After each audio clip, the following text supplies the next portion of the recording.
Bonjour à tous. On va commencer. Donc moi, je suis Baptiste Jamin, je suis CEO et cofondateur de Crisp. Aujourd'hui, je vais vous parler de comment on fait des agents IA qui sont le plus fiables possible, et nous, sur Crisp, qui sont user-facing. Donc le but, c'est de faire des agents IA hyper factuels, rapides et surtout sans hallucination. Donc aujourd'hui, je vais vous parler de Hugo, qui est l'agent IA fait par Crisp. Ce qu'on fait chez Crisp, c'est que c'est une boîte qu'on a cofondée avec Valérian il y a 10 ans maintenant. Et Crisp permet aux entreprises de communiquer avec leurs clients, notamment par chat. C'est vraiment le moyen, le canal principal par lequel on a commencé. Donc pour synthétiser, le genre de petit chat en bas à droite sur les sites internet. On a vraiment commencé comme ça. On ne parle pas encore de chatbot, on ne parle pas d'IA du tout, on parle juste d'un système de support client qui permet à un internaute de poser une question à un support client à une entreprise. Donc on lance ça avec Valérian en 2015 et assez vite ça marche très bien, ça s'exporte et on est arrivé en 10 ans à peu plus de 600 000 entreprises qui utilisent la solution partout dans le monde. Donc, à travers du temps, on a rajouté différents systèmes, du mail, du WhatsApp, du Instagram, Messenger. Et donc, vraiment, le but, c'est de centraliser en un seul endroit tous les flux de support client. Et vous l'imaginez que le support client, c'est quelque chose qui change énormément, et notamment avec la partie IA. Nous, ce qu'on nous a toujours demandé sur Crisp, c'est ne serait-ce que d'être capable d'automatiser 10-20%. Nos utilisateurs nous ont toujours dit, si vous arrivez à faire ça, franchement, ce serait incroyable. Et donc, en 2018, on lance le premier chatbot sur Crisp. On ne parle pas encore d'agents IA, mais vraiment des systèmes conversationnels où on a des boutons. Crisp va faire 10 ans. On a fêté au Lab à Nantes nos 10 ans au mois de juin. Et après 10 ans, on s'est dit, en fait, si on ne crée pas notre concurrent, en fait, Crisp, le Crisp Killer, qu'est-ce que ce serait ? Ce serait un système qui est agenting first, vraiment où l'IA, elle est au cœur du produit. Avec Crisp, on va dire depuis 2021-2022, on a mis pas mal d'IA dedans, mais là on s'est dit, en fait, il faut que l'IA soit au cœur de ce nouveau système et que aujourd'hui, de toute façon, les internautes, ils savent que quand ils parlent à un chat en bas à droite sur un site internet, en fait, ça va être une IA qui va leur répondre en priorité. Et donc on s'est dit, on va exploiter ça. Ok, aujourd'hui, les systèmes sont prêts, les IA sont prêtes, et on va lancer donc Hugo.ai, qui est la version AI first de Crisp. Donc Hugo, non seulement il est capable de répondre aux internautes, aux clients, donc ça, donner de l'information, mais en plus c'est un agent IA, il est capable de faire des actions. Par exemple, en ce moment c'est la saison de la compta, les comptables n'arrêtent pas de demander toute la facturation, toutes les factures pour 2025. Eh bien Hugo, pas de problème, quand un client lui demande « je veux toutes mes factures pour 2025 », il sait le faire. Et aujourd'hui, à peu près 70% des utilisateurs Crisp ont fait la bascule et maintenant utilisent Hugo. Donc là, vraiment, c'est une stack qui est très, très moderne. Et aujourd'hui, on parle beaucoup de Mistral en France, mais en fait, il y a une autre boîte qui est à Nantes qui s'appelle Crisp et maintenant Hugo. Il y a un fonds d'investissement qui s'appelle Andreessen Horowitz, ASF, où ils ont demandé c'est quoi les outils à leur startup, c'est quoi les outils que vous utilisez en IA. Et Crisp, on fait partie du top 50. Donc c'est vraiment un outil qui est très utilisé et je suis sûr que dans votre semaine, vous avez utilisé un chat Crisp ou vous avez vu un chat Crisp sur un site internet sans vous en rendre compte. C'est sûr et certain. Donc vraiment, le but, c'est les entreprises ont le contrôle. Hugo, il est hyper intégré. On peut l'intégrer avec tout et n'importe quoi, du Stripe, du Notion, bientôt Slack, des systèmes MCP, on va en parler juste après. Il est capable de répondre, être hyper factuel, et en plus de faire des choses. Donc on parlait tout à l'heure des harness, le principe de l'orchestration des agents IA. On a dû faire, par exemple pour Hugo, notre propre système d'harness. Aujourd'hui, je vais vous parler de comment on a créé Hugo et ce qu'on a appris au travers des dernières années. Donc pourquoi parfois les agents IA, sans garde-fou, ils font un peu n'importe quoi. Et donc il y a des méthodes pour éviter ça. Pourquoi, même si on dit à notre agent IA, s'il te plaît, hallucine pas, s'il te plaît, fais les choses bien et sois hyper factuel, eh bien, malgré tout, parfois, les IA se plantent. Comment on a utilisé certaines limites des LLM sur Crisp et sur Hugo à notre avantage. Et on va voir des règles que vous pouvez utiliser chez vous, ou parfois même des méthodes de prompting. Donc juste, on parlait vite fait des chatbots tout à l'heure, mais à l'origine, les chatbots, c'est un truc qui est vieux comme le monde. C'est un petit peu comme quand on appelle un support client. Genre quand on appelle EDF, on va avoir des choix. Est-ce que si vous voulez parler au service commercial, tapez 1, si vous voulez parler au service technique, tapez 2. Voilà, des systèmes de workflow, de graphes décisionnels, avec parfois de l'IA où on va comprendre l'intention de l'utilisateur. Ah voilà, maintenant des systèmes qui sont vraiment agentiques. Qu'est-ce que c'est une IA qui est agentique? Elle est capable de manière récursive d'utiliser des outils et faire des choses. Et on arrive maintenant à des IA agentiques comme Claude Code, qui sont tellement bonnes qu'on arrive à faire 500 à 1000 tours de messages avec des tool calls récursifs. Mais pour faire un bon agent IA, il faut même qu'on parle de cette histoire du problème du tungstène. Donc il y a quelques années, donc 2024, Anthropic a fait un système qui s'appelle Claudius, et en fait ils se sont dit, est-ce qu'on pourrait pas faire un genre de distributeur au bureau où l'approvisionnement de ce distributeur serait entièrement piloté par Claude. Et donc l'idée c'était que ce distributeur, il était entièrement distribué et géré, opéré par Claude, et donc les employés pouvaient crowdsourcer et crowdvoter ce qu'ils aiment le plus, par exemple du Coca-Cola, des barres chocolatées, et Claude gère automatiquement le réappro en stock. Et en fait, ils se sont rendus compte qu'il y avait un problème, c'est que Claudius s'est mis à acheter des barres de tungstène qui sont très très chères et très très lourdes. Tout ça à cause d'un problème de base, c'est que les agents IA, ils sont super forts, mais à un moment, s'il y a une info qui est mal comprise, cette info, elle va se retrouver transférée à des tool calls, des sous-agents, etc. Et en fait, ça va vraiment avoir un impact catastrophique.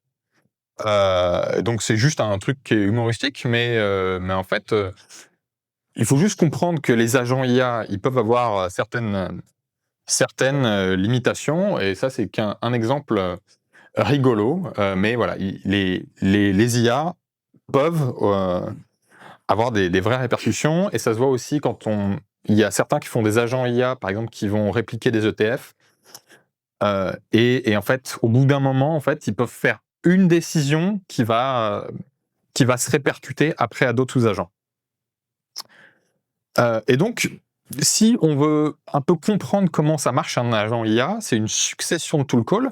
Et moi, j'aime bien cette analogie du whisper chain. C'est comme, vous avez peut-être fait ça quand vous étiez enfant, mais on dit quelque chose à son voisin, qui va le répéter à son voisin, etc., etc. Et en fait, ce qui est intéressant, c'est de voir à la fin, l'info qui reste, elle peut être totalement différente de ce qu'il y avait au début.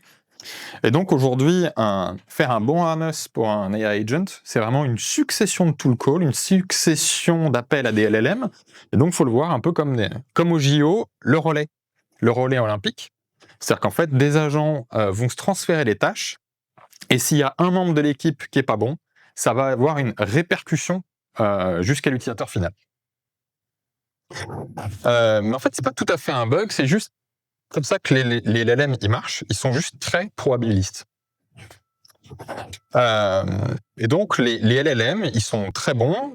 Aujourd'hui, il faut voir quand même l'amélioration qu'il y a eu en 3 ans maintenant, c'est dingue. Et si on est tous là aujourd'hui, je suis sûr qu'il y a 4 ans, la plupart des gens ici n'avaient jamais vraiment entendu parler d'IA ou s'y étaient jamais intéressés. Donc c'est vraiment quelque chose qui change, mais la fondation des LLM, c'est quand même quelque chose qui est hyper récursif. C'est aujourd'hui, les modèles sont entraînés à prédire des tokens en récursion. C'est des modèles qui manipulent donc des tokens, du texte principalement, pas que, mais des tokens. et avec des histoires très probabilistes. Ils sont très bien entraînés avec beaucoup de computing power, mais à la fin, ça reste des tokens. Et même des modèles hyper intelligents comme Opus 4.7 peuvent faire des choses très rigolotes, juste à cause d'un petit truc qui a merdé dans un prompt. Et je vous en parlais tout à l'heure. Et donc voilà, ils sont juste très probabilistes. Donc à la base, comment ça marche un LLM? C'est la théorie même des premiers transformers ou GPT-1, GPT-2. Si je vous dis le chat mange là, mange-le, en fait, c'est comme un clavier d'iPhone à la fin. C'est-à-dire qu'en fait, le mot suivant va changer. Donc, le chat mange le poisson, le chat mange la nourriture, le chat mange la souris. Et en fait, tout ça, les LLM le font de manière suivante. C'est un peu comme un super clavier d'iPhone, mais au lieu de prédire juste un mot à la suite, il est capable de raisonner sur ça, sur des prompts qui font maintenant des millions de tokens. Et ils se sont rendus compte en créant donc GPT-3 que ce même système finalement probabiliste de génération de tokens, donc d'amélioration d'écriture, tel un clavier d'iPhone, qu'en fait, si on modifiait la phrase au début, en fait, le modèle, il suivait carrément des instructions. C'est-à-dire qu'au début, les modèles étaient juste des générateurs de clavier d'iPhone, mais en fait, si je lui écris au début « génère un article sur l'IA », tous les mots suivants, toutes les phrases suivantes sont finalement conditionnés sur cette phrase-là. Et donc, GPT-3 et ensuite avec ChatGPT, ils se sont dit, finalement, on pourrait carrément faire un chat avec ça. Et ensuite, avec GPT-4, pour synthétiser, c'est vraiment une histoire de scaling avec des nouvelles architectures. Et ensuite, on va dire, en comprenant mieux comment ça marche, ensuite, avec des modèles comme O1, O3 et ensuite GPT-5, c'est vraiment ce qu'on appelle le thinking. Mais en fait, les modèles, ils raisonnent pas réellement, c'est juste c'est une méthode de prompting qui a été utilisée, qui est le chain of thought, où en fait, on va générer des tokens avant la réponse finale, et ça améliore la réponse finale grandement. Et aujourd'hui, tous les modèles utilisent cette méthode de thinking, mais à la fin, le thinking, ça ne reste qu'une génération de tokens. C'est un peu comme quand on réfléchit à haute voix dans notre tête. Donc, ce qu'on sait, c'est qu'en tout cas, ces modèles sont hyper probabilistes, c'est du next token. Même si on dit que les modèles raisonnent, ils raisonnent pas réellement, mais en tout cas, ils sont hyper intelligents et on peut leur faire des choses très intelligentes et leur apprendre des raisonnements également. Mais à la fin, ça reste de la probabilité. Et en fait, quand on sait manipuler ces probabilités, on peut faire des choses très intéressantes avec. Donc en fait, le truc, qui nous intéresse pour CRISP, c'est vraiment cette histoire de probabilité. C'est-à-dire qu'en fait, qu'est-ce que c'est qu'une conversation avec un utilisateur finalement? L'utilisateur va, par exemple, dire « bonjour, j'ai une question », ensuite poser sa vraie question, etc., etc. Ce qu'on appelle les tours de message. Et en fait, chaque tour a une précision. En moyenne, un agent IA conversationnel, que ce soit CRISP ou nos concurrents, les tours vont avoir une précision, on va dire 85% que la réponse soit un moonshot, c'est-à-dire qu'en fait, ce soit exactement ce que l'utilisateur attendait et va l'aider. Le truc, c'est qu'avec cette succession de tool calls, on va avoir une perte de précision à chaque message, à chaque tool call. Et en fait, même si chaque tool call est bon, à 85%, en fait, à la fin, 85% fois 85%, etc., c'est pas top. C'est-à-dire que au final, on a un chatbot qui est bon qu'à 44%. Et donc, ce qu'on a besoin, c'est entre ces steps, d'avoir quelque chose qui est parfait à chaque fois. Et donc, comment on fait pour rendre cette succession de steps parfaite? En fait, il y a plusieurs choix possibles. Donc vraiment le in-context learning ou le few-shot prompting. Donc l'idée, c'est en fait, on explique la tâche dans un prompt et le LLM va faire directement le raisonnement et donner un output. Donc, par exemple, pour la traduction, c'est ce qu'on fait. On demande au LLM, s'il te plaît, traduis-moi ça. Directement, en sortie, on a la traduction. Ça, c'est bon. Le problème, c'est que c'est pas très déterministe. C'est-à-dire que sur certaines tâches, Par exemple, pour de la classification, on peut avoir des différences à chaque fois. Et ça, nous, on veut pas. On veut vraiment que ce soit hyper déterministe. Le fine-tuning, concrètement, on va modifier les poids du modèle. Donc un modèle, à la base, c'est des réseaux de neurones. L'idée, c'est d'ajuster ces paramètres, de réentraîner un petit peu le modèle, une petite étape d'entraînement avec un nouveau dataset, et on va modifier le raisonnement du modèle. Donc nous, chez Crisp, on fait énormément ça. On parlait tout à l'heure des SLM, des petits modèles. Eh bien, on a à peu près une dizaine d'SLM chez Crisp, notamment des architectures Cohen, et pas que, pour faire des tâches très très précises. Et comme ça, c'est précis comme une horloge. À chaque fois, on sait que le modèle va résoudre la tâche de la même manière, et parfois même, et même la plupart du temps, avec des précisions qui sont meilleures que ce que ferait le meilleur modèle de chez Claude, et de manière beaucoup plus précise. En fait, en général, on n'a pas spécialement besoin d'utiliser un super modèle comme Claude pour faire une classification entre deux choix. L'histoire de la RAG, on en parle beaucoup, mais en fait, l'idée, c'est on a une documentation, on a un moteur de recherche, on va aller extraire de l'info. L'info, on la remet dans un LLM, et le LLM va derrière donner une réponse. C'est vraiment la RAG, exactement comme ça que fonctionnent aujourd'hui les chatbots, les agents IA comme ChatGPT ou Claude. On fait une recherche, ils vont chercher sur Wikipédia ensuite, sur un moteur de recherche. Et c'est ce qui leur permet, par exemple, de donner de l'info en continu. Et parfois, un truc beaucoup plus simple, mais un truc qui marche tout le temps, c'est du code. On parlait tout à l'heure de Claude Code et quelques regex comme les what the fuck. Eh ben, c'est un truc qui marche très très bien. Et en fait, dans pas mal de cas, finalement, on n'a pas besoin d'IA. Et avec quelques conditions ou des choses assez simples, on peut améliorer ou détecter certains comportements. Et c'est vraiment les principes, c'est vraiment les grandes solutions. Comment on fait pour Hugo maintenant? Vraiment, ce qui est très important pour nous, c'est la notion de tool calling. C'est vraiment dans un harness aujourd'hui d'agents agentiques. C'est une succession d'appels d'outils. Par exemple, aller chercher une facture, aller rechercher dans la documentation, renvoyer l'utilisateur vers le support client. Tout ça, c'est des appels d'outils. Le modèle, le LLM, a accès à différents outils. Ce qui est très important pour nous, c'est de s'assurer qu'on utilise les bons outils à chaque moment. Donc, par exemple, le premier truc qu'on a en entrée, c'est un classifieur de type de questions. Par exemple, il y a beaucoup de clients, ils vont commencer une conversation par « Bonjour, j'ai une question ». Oui, c'est quoi ta question, connard? Et ça, c'est vraiment, c'est ça qu'on a appris énormément chez Crisp en 10 ans. C'est, on fait tous du support chez Crisp en parlant aux clients. On sait comment les clients ils se comportent, comment ils posent des questions. Et donc, on a fait un classifieur en entrée pour ce genre de choses.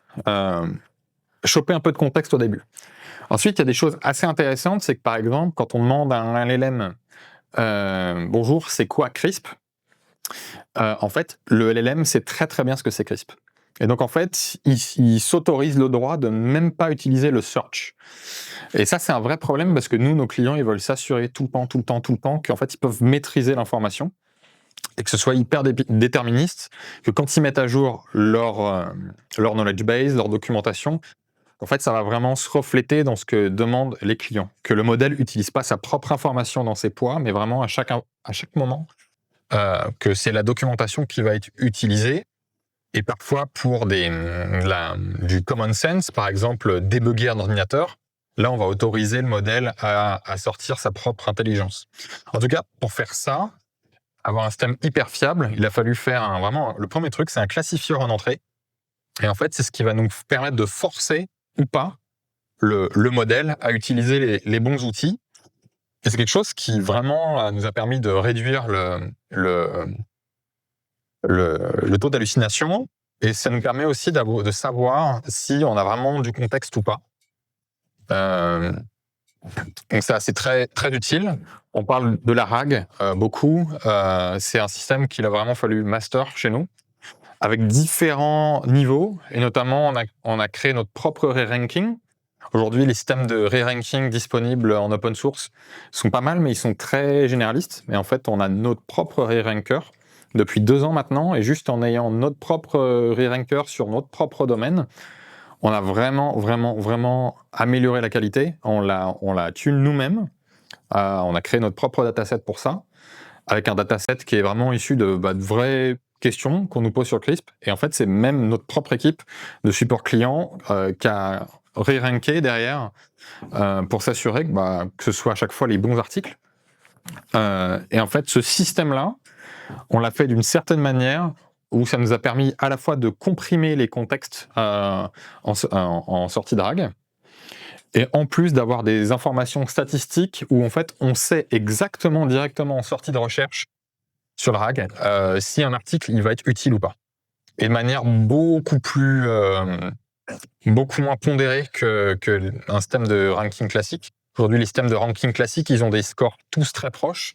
Nous, on a une vraie amplitude dans les scores. Donc, par exemple, quand on demande sur Crisp, c'est quoi votre pricing, ça va sortir vraiment de manière très haut les articles liés au pricing, certains articles qui pourraient être utiles liés au pricing, et comme ça on maîtrise très bien la fenêtre de contexte, et on a directement des scores où on sait directement que certains scores peuvent être hyper faibles, et donc on va beaucoup plus vite comme ça, et on réduit les ALU. Derrière le raisonnement d'un LLM, et on utilise maintenant un système à log probe où en fait on peut voir, et je vais en parler juste après, directement les probabilités en sortie, et un système de juge où on utilise un deuxième modèle derrière qui va cross-checker la réponse, et on peut flaguer certaines hallucinations comme ça et relancer une génération d'articles, une génération de réponses. Par exemple, ChatGPT, on va lui dire en fait là tu t'es planté dans la réponse, t'as pas utilisé la doc, donc s'il te plaît modifie ta réponse et tu supprimes ça. Et à la fin, on va envoyer le message à l'utilisateur, et à cet endroit-là, on a à nouveau des outils pour vérifier si on escalate ou pas. Donc comme je vous disais, vraiment le problème, c'est un problème de contexte, c'est les utilisateurs écrivent d'une certaine manière, et c'est très important pour nous de savoir d'avoir suffisamment d'informations en contexte. Donc pour ça, on a créé notre propre classifieur. C'est vraiment le truc qu'on a fait. Au début, avant de créer notre propre classifieur, on a utilisé à l'époque, quand on a fait ça, c'était du GPT-4o. On voyait qu'il avait vraiment du mal à choisir entre à bien classifier. On a essayé encore ensuite avec des GPT-5 ou même des modèles anthropiques. Et même un Opus a du mal à faire cette tâche. Sur nos datasets, on voit des précisions autour de 66% avec un Opus. Donc c'est pour ça qu'en fait, on a créé un modèle open source, on l'a fine-tuné, un petit SLM à 3 milliards de paramètres, et un modèle à 3 milliards de paramètres arrive à faire bien mieux pour cette tâche-là, et du coup, en plus, ça a beaucoup moins cher. Quand une tâche doit être faite de manière hyper répétable, en fait, c'est une très bonne option, le fine-tuning, et c'est pas si complexe que ça. Donc chez nous, on a un modèle qui classifie en trois classes, et en plus entre des questions très ouvertes, des questions fermées. Donc, par exemple, notre premier système, c'est ce qu'on appelle l'opener. C'est des gens qui vont poser une question, mais il n'y a pas vraiment de contexte, juste « bonjour, j'ai une question ». Les questions fermées et des follow-up. Avec ça, on va pouvoir ouvrir, fermer les tool calls.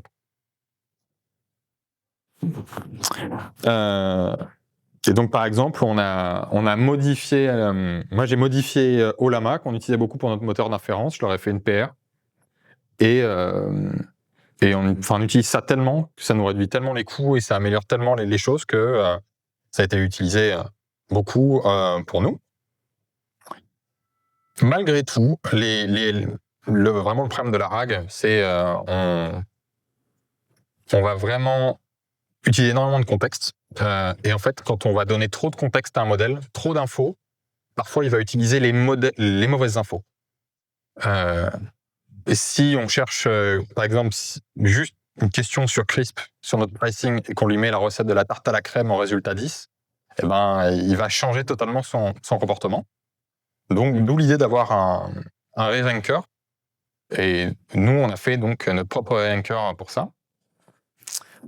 En fait, il faut voir les choses de deux manières. Un LLM, aujourd'hui, c'est un super stagiaire. Très, très bon stagiaire, mais il est juste amnésique.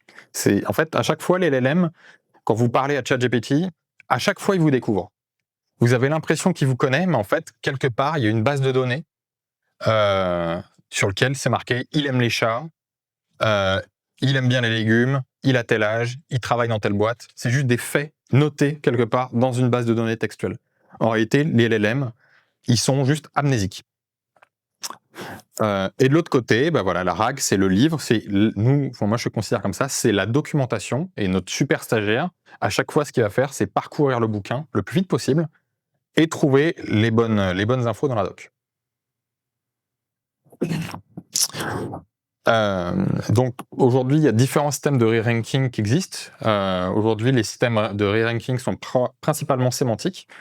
Et en fait, ils sont entraînés pour à chaque fois vous donner une info sur tous les scores. Donc si vous avez 100 articles à re-ranker, ils vont vous donner un score sur les 100 articles à re-ranker. Et souvent avec des distances, des scores très faibles. Donc par exemple, l'article 1, il va avoir un score à 0,66. L'article 2, il va avoir un score à 0,65. Alors que nous, ce qu'on veut sur Crisp, c'est classifier 100 articles et avoir, par exemple, un score, le premier à 99%, l'article 2, un score à 80, etc., etc. Et comme ça, en fait, on peut prendre que 3 articles. Et du coup, au lieu d'utiliser 50 000 tokens à mettre dans LLM, eh ben, on va utiliser que 8 000 tokens. Et ça marche beaucoup mieux comme ça. Et en fait, ce qu'on fait également, c'est on manipule beaucoup les logprobes. Donc en fait, qu'est-ce que c'est? Si on revient à notre clavier d'iPhone tout à l'heure, chaque mot, à chaque fois, chaque token a des probabilités. Le chat mange la souris. Ça, c'est vraiment le token qui revient en probabilité première. Et en fait, à chaque fois qu'un modèle génère du texte, il y a d'autres mots qui pourraient arriver derrière. Et si, dans notre moteur d'inférence, si on génère des tokens et qu'on est capable de connaître les autres phrases, les autres mots qui auraient pu arriver, on peut les exploiter pour faire certaines choses. Donc, par exemple, pour Hugo, le re-ranker, il utilise ça, et ça nous permet en live de savoir si notre modèle, il hésite ou pas. En fait, c'est un peu comme Qui veut gagner des millions. Quand on fait l'appel au public dans Qui veut gagner des millions, on peut avoir donc dans Qui veut gagner des millions 4 réponses, ou D, la réponse D. Mais en tout cas, si le public il vous dit que il y a 70% de chances que ce soit la réponse B, vous, en tant que participant, vous dites « Bon, bah ok, c'est la réponse B et je réponds B ». Le problème, c'est si vous avez ça. Et ça, c'est typiquement ce qu'on veut éviter dans un LLM, dans un modèle. C'est quand on a deux probabilités très très proches. Et ben en fait, en utilisant les logprobes, on peut faire ça. Alors moi, c'est une méthode que j'utilise beaucoup depuis quelques années maintenant. Et j'ai fait une PR dans Ollama pour supporter ça. Et c'est utilisé de plus en plus aujourd'hui dans la recherche, et pas que, parce que c'est une méthode qui est très simple. Et surtout, au lieu de générer un texte complet, en fait, on génère juste un token. Et en générant un token, un token, ça met quelques millisecondes à générer. Et donc, en fait, on va beaucoup plus vite. Et faut jamais croire ce que les modèles nous donnent. Surtout à scale, on a eu des trucs assez marrants. Par exemple, aujourd'hui, comment les LLM sont entraînés avec du contenu sur le web. Et récemment, il y a un client qui est venu nous contacter au support client sur Crisp en disant que Hugo avait fait une blague à leur client. Et en fait, Hugo leur a envoyé à rickroller le client. Je ne sais pas si vous connaissez la vidéo de Rickroll, mais Never Give You Up, Never Let You Down. Mais en fait, YouTube a fait une blague en 2008, et le 1er avril en 2008, ils ont redirigé, quand vous cliquez sur une vidéo sur YouTube, vous étiez de facto redirigé sur la vidéo de Rickroll. Donc ça fait un buzz énorme et des milliards de vues. En fait, si on a réfléchi, quelle est la vidéo la plus populaire du web? Eh bien, la vidéo de Rickroll, c'est le lien YouTube probablement le plus disponible sur Reddit. C'est une blague, c'est devenu un mème.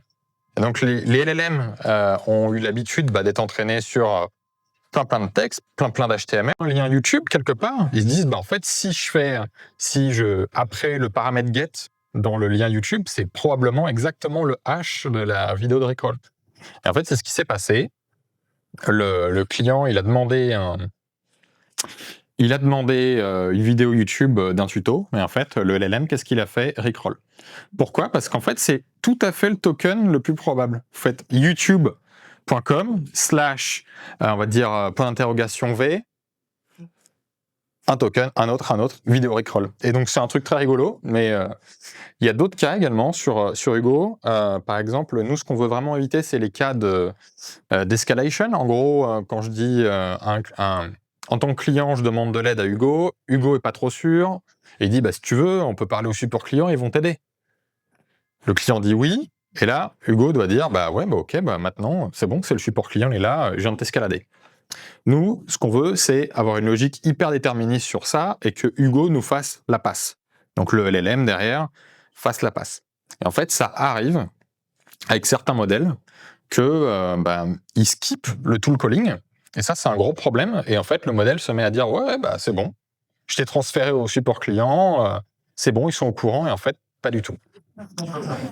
C'est hyper courant, et ça, il faut hyper éviter. Et donc, pour ça, on utilise une autre méthode qui est maintenant utilisée par pas mal de systèmes aussi, comme Claude Code. En fait, il existe des systèmes, ce qu'on appelle d'embedding, qui sont utilisés aussi dans la RAG. En fait, l'idée, c'est que quand le LLM fait sa réponse, on ne l'envoie pas tout de suite à l'utilisateur, et en fait, on va encoder cette réponse en vecteur. Et en fait, moi, ce que j'ai fait derrière, c'est que j'ai utilisé Opus pour générer plein de messages types. En fait, j'ai généré des hallucinations d'LLM, j'en ai généré 500 à peu près, et j'ai fait la même opération sur ces 500 réponses. J'en ai fait une moyenne, un vecteur moyen, et en fait, en 10 millisecondes, quand j'ai une réponse d'LLM, je peux voir si elle ressemble à l'hallucination que je veux pas. Et quand je vois ça, j'arrête tout, je transfère au support client. Et en fait, c'est un truc qui est pas cher, très très simple. En fait, c'est des LLM qui ont l'intelligence d'un ver de terre, mais ils savent faire ça très très bien. Et du coup, en fait, on peut détecter des comportements agressifs, du spam, des comportements très très précis, et avoir une logique déterministe, parce que même un modèle comme Claude Opus peut se planter. Ce qui est intéressant, et je pense que c'est pour en venir sur le futur des agents IA, aujourd'hui, on utilise beaucoup du prompting, du tool calling, des systèmes comme de la RAG qui permettent d'avoir de la knowledge, et même aujourd'hui, des agents IA comme Claude Code, c'est une forme de RAG quand on y pense. Le LLM, il va faire des ls, des cat dans votre code. C'est vraiment ce que ça fait. Il est très très fort à utiliser du bash. Il va lire du contexte dans votre code, il découvre à chaque fois votre code. Pour moi, la suite, c'est des formes de feedback loop où réellement les modèles comprennent ce qu'on veut et s'adaptent vraiment à nos intentions et à nous. Donc, moi, c'est un truc qui me passionne pour Crisp et que j'ai déjà commencé à tester. Aujourd'hui, on a des systèmes très statiques où le LLM, il découvre à chaque fois ce que vous faites. On le tune un peu, ça, en faisant du prompting, en faisant des bases de données, etc. Pour moi, là, le futur, c'est vraiment un système où ChatGPT ou Claude ou les IA qu'on utilise s'adaptent réellement à nous. Et en fait, même les poids des modèles vont s'adapter petit à petit.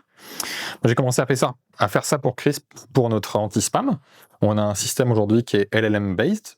Et donc, pour ceux qui connaissent le LoRa ou le QLoRa pour le fine-tuning des modèles, en fait, on va créer une sous-variante du modèle pour chaque utilisateur. Donc, réellement, les comportements du modèle vont s'adapter. Donc, c'est quand on dit au LLM, s'il te plaît, plus jamais tu me fais ça. Par exemple, moi, un truc que je déteste avec Claude Code, c'est sa tendance à faire des commentaires hyper longs. Il me fait des commentaires de 5 lignes, je déteste ça.